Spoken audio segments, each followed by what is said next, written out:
बच्चों, आज हम अशोक के अभिलेख के विषय में पढ़ेंगे।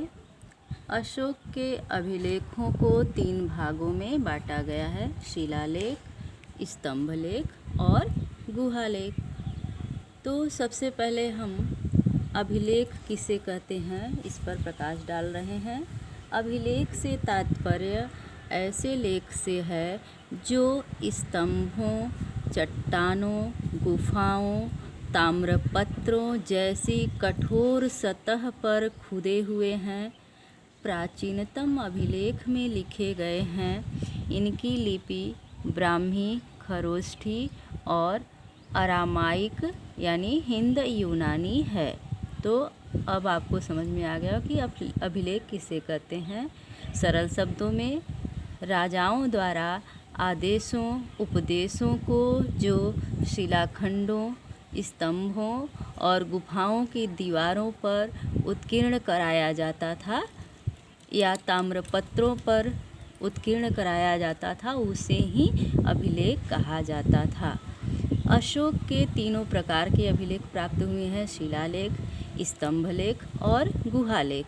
तो सर्वप्रथम हम अशोक के शिलालेख पर प्रकाश डाल रहे हैं। अशोक के शिलालेखों की खोज 1750 में पाद्रेटी पैंथलर ने की थी। इनकी संख्या 14 है। अशोक के अभिलेख पढ़ने में सबसे पहली सफलता 1837 में जेम्स प्रिंसेप को हुई थी। जेम्स प्रिंसेप और पाद्रेटी पैंथलर, संख्या 14, शॉर्टकट हमने लिख दिया है, खोजकर्ता। और 1750 में पैंथलर ने इसकी खोज की थी। अब सबसे पहले हम शिलालेखों पर संक्षिप्त प्रकाश डाल रहे हैं कि अशोक द्वारा अपने शिलालेखों में क्या उत्कीर्ण कराया गया है। अशोक का पहला शिलालेख, इसमें पशु बलि की निंदा की गई है। दूसरा शिलालेख, इसमें मनुष्य एवं पशु दोनों की चिकित्सा की व्यवस्था का उल्लेख मिलता है। तीसरे शिलालेख में आदेश दिया गया है कि धर्म से संबंधित अधिकारी प्रत्येक 5वें वर्ष साम्राज्य का दौरा करें और कुछ धार्मिक नियमों का भी उल्लेख किया गया है। और चौथे शिलालेख में भेरी घोष की जगह धम्म घोष की घोषणा की गई है। 5वें शिलालेख में धर्म महापात्रों की नियुक्ति का उल्लेख है। 6वें शिलालेख में आत्मनियंत्रण की शिक्षा दी गई है। तो 7वें और 8वें शिलालेख में तीर्थयात्राओं का उल्लेख किया गया है। 9वें शिलालेख में अशोक ने सच्ची भेंट तथा सच्चे शिष्टाचार का उल्लेख किया है। 10वें शिलालेख में अशोक ने आदेश दिया है कि राजा तथा उच्च अधिकारी हमेशा प्रजाहित के कार्य करें। 11वें में धम्म की व्याख्या की गई है। 12वें शिलालेख में स्त्री महापात्रों की नियुक्ति एवं सभी प्रकार के विचारों के सम्मान की बात कही गई है। तो 13वें शिलालेख में कलिंग युद्ध और कलिंग युद्ध के पश्चात अशोक के हृदय परिवर्तन का वर्णन किया गया है। अब नंबर आता है स्तंभलेख का। ये स्तंभलेख है। और 14वें शिलालेख में धार्मिक जीवन बिताने के लिए अशोक को प्रेरित किया गया था, जो उसका उल्लेख है।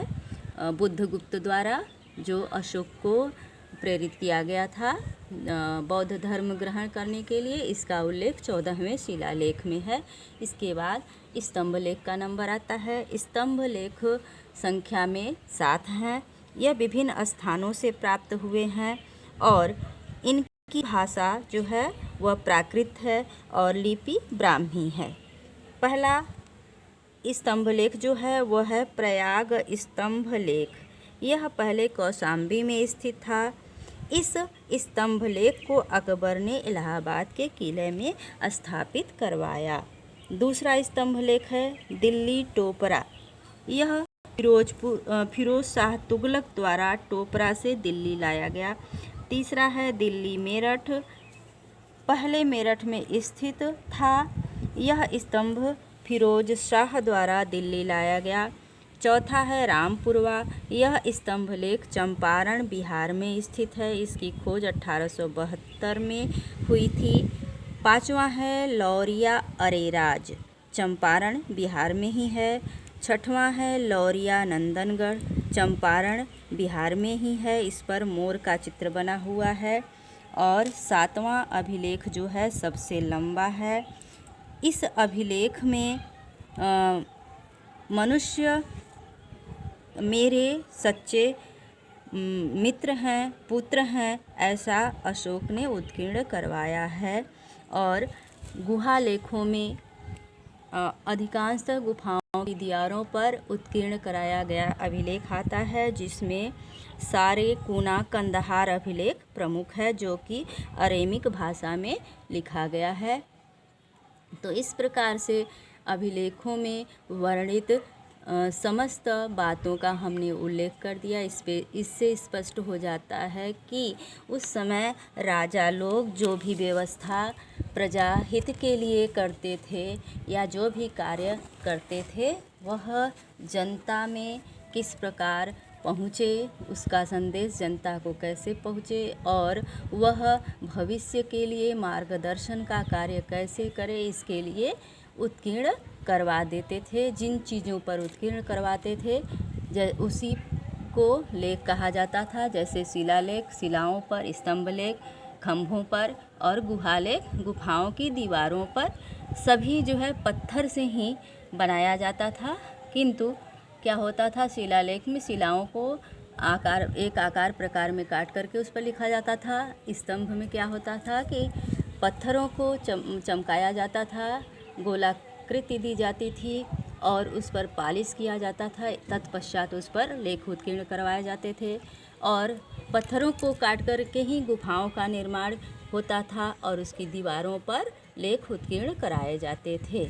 और इस प्रकार से राजा लोग अपने आदेशों को, उपदेशों को जनता और अपने मित्रों, अपने सगे संबंधियों तक पहुंचाने का कार्य करते थे। यानी लेख ही उस समय संदेशवाहक का माध्यम होता था, जो कि भविष्य में भी मार्गदर्शन का कार्य करता है। अभिलेखों द्वारा किसी भी राजा के सामाजिक, आर्थिक, धार्मिक, राजनीतिक समस्त स्थितियों पर प्रकाश पड़ता है।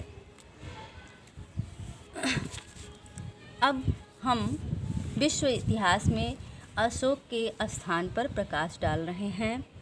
अशोक की गणना विश्व के महानतम शासकों में की जाती है। उसकी तुलना विश्व के महान सम्राटों कांस्टेंटाइन, मार्कस, शार्लमा से की जाती है। इतिहासकार H.G. वेल्स अशोक की प्रशंसा करते हुए लिखते हैं कि इतिहास के स्तंभों में भीड़ करने वाले हजारों करोड़ों राजाओं तथा सम्राटों के मध्य अशोक का नाम चमकता है।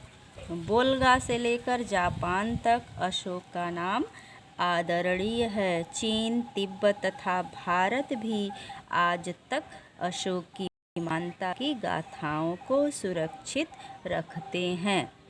इसका मतलब यह है कि अशोक ने जो धर्म प्रचार का कार्य किया, उसी के माध्यम से चीन बौद्ध धर्म का अनुयायी बना, श्रीलंका बौद्ध धर्म का अनुयायी बना, जापान बौद्ध धर्म का अनुयायी बना। अर्थात विभिन्न विदेशों में विभिन्न जगहों पर बौद्ध धर्म को स्वीकार किया गया। उसी आधार पर जेम्स ने ऐसा लिखा है।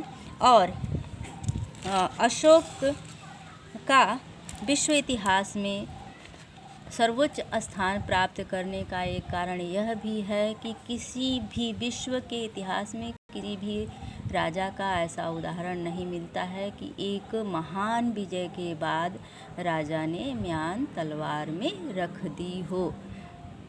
सिकंदर को भी महान कहा जाता है, लेकिन सिकंदर से भी सर्वोपरि स्थान अशोक को है, क्योंकि सिकंदर अपनी विजयों के लिए, महानता के लिए प्रसिद्ध है, लेकिन अशोक शांति के लिए प्रसिद्ध है। तो बच्चों, अब आप समझ गए होंगे कि अशोक अपने शांति प्रियता के कारण ही अशोक प्रियदर्शी के नाम से प्रसिद्ध हुआ और विश्व स्थान में उसका महत्वपूर्ण स्थान है। अब अगले वीडियो में हम 6ठी शताब्दी ईसा पूर्व में होने वाले परिवर्तनों पर प्रकाश डालेंगे, जो आपके इस चैप्टर में ऐड है।